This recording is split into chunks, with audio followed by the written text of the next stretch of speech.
Today is June 14th, Flag Day, because in 1777 our Congress adopted our flag, red, white, and blue. You know, Betsy Ross flags, wave your flags, yeah, because we love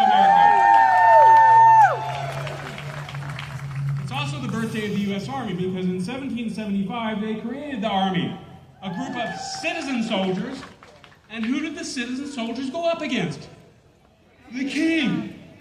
The king's regular troops. That king, King George, called out his troops against his subjects in his colonies. That didn't end well for King George, did it? So after we got rid of those creeps, let's get a new government. Okay, we'll get a constitution. So right after that constitution was created, James McHenry, who was a delegate from Maryland, recorded a well-known conversation in his journal between one Mrs. Powell and Dr. Franklin. You know, Ben, the guy on the $100 bill. So Mrs. Powell asked the doctor, what have we got? A monarchy or a republic? A republic, replied the doctor, if you can keep it. Well, thank you folks for being here today to help keep this republic 238 years later.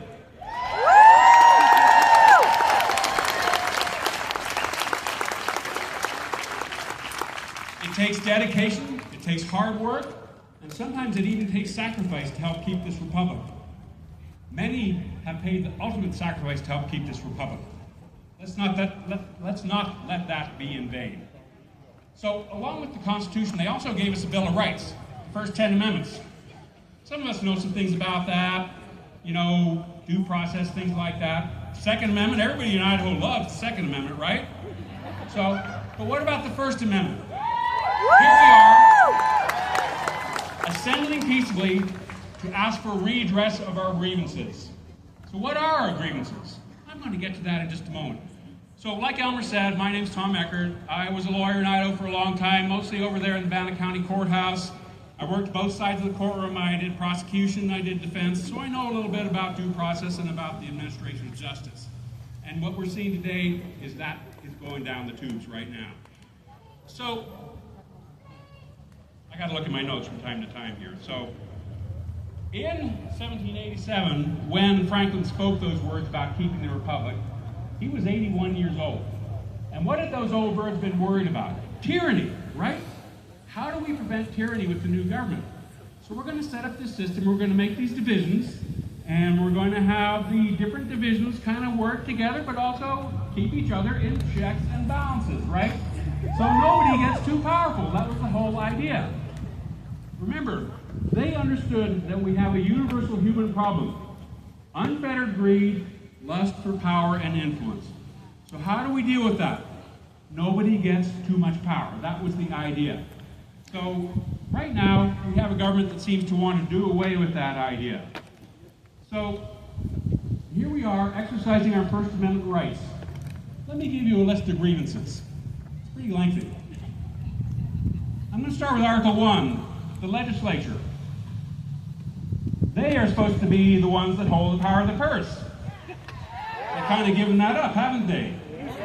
They're supposed to be the ones keeping the other two branches in check, aren't they? And they've given that up. And by the way, the legislative branch is the only one that we have any direct input into electing. So they have abdicated their responsibility completely. They need to, in the vernacular, grow a pair and do something.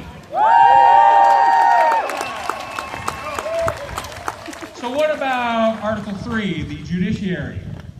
Well, I've worked with a lot of judges in a lot of courtrooms, and I think the great majority of judges are trying to do the job fairly and impartially and without regard to their own ideology. But guess what? We get to the top, the court of last resort, we have a clearly partisan body, issuing clearly partisan decisions. I got to get a list of some of the things they've done here. Reversing prior decisions expanding civil rights. Reversing Roe versus Wade. Diminishing the powers of regulatory bodies. And even asserting that the president is above the law. What the hell? That sounds like the empowerment of an emperor. The creation of a king or a Caesar. A chef's kiss for a Kaiser. A despot's desire, a dictator's dream, a trophy for a tyrant. Is that what we need in our Supreme Court? No. Absolutely not. I thought nobody was above the law in this country. I guess I was wrong. So back to number 2. Article 2, the executive. And I got a really long list of grievances here, guys. I'll try to keep it within my 5-minute list here. Bashing the freedom and legitimacy of the press. No! Shaking down big law firms and media organizations. No! Threatening Medicare, Medicaid, and Social Security. No! Browbeating Congress into a state of submission. No! Even to the extent of handcuffing senators and criminally charging representatives who disagree with them. This White House suggests that it can ignore court orders with which it disagrees. So much for the party of law and order, right? Unilaterally imposing tariffs, even when the Constitution puts this power solely into the hands of the Congress. Destroying those government agencies designed to protect all of us from tainted food and drugs, from unsafe practices in our farms and factories, our airways and our railways, trampling on the rights of and demonizing minority and marginalized populations. They reversed the hard-won right of women to protect their own reproductive health care. Due process has been thrown out the window. Private military forces, private prisons, and normalizing political violence. Profiting through every opportunity to peddle influence and using the office as an unadulterated sales platform for all manner of unseemly scams. Insider knowledge to further enrich the occupants of the White House. Spewing hate-filled lies to divide us against ourselves.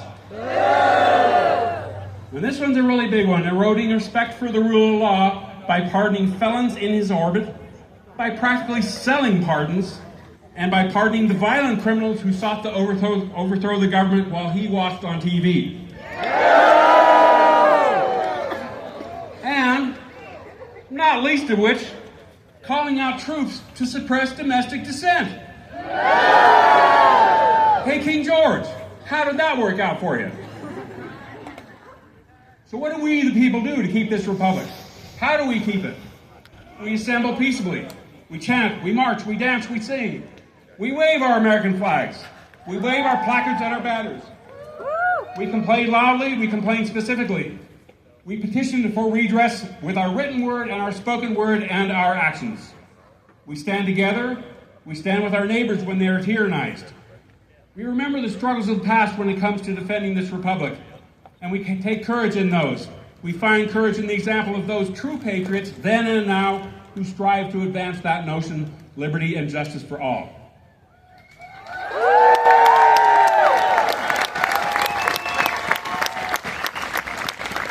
No kings, no queens, no emperors. No tsars, no Caesars, no Kaisers. No dictators, no despots, no tyrants. Thank you.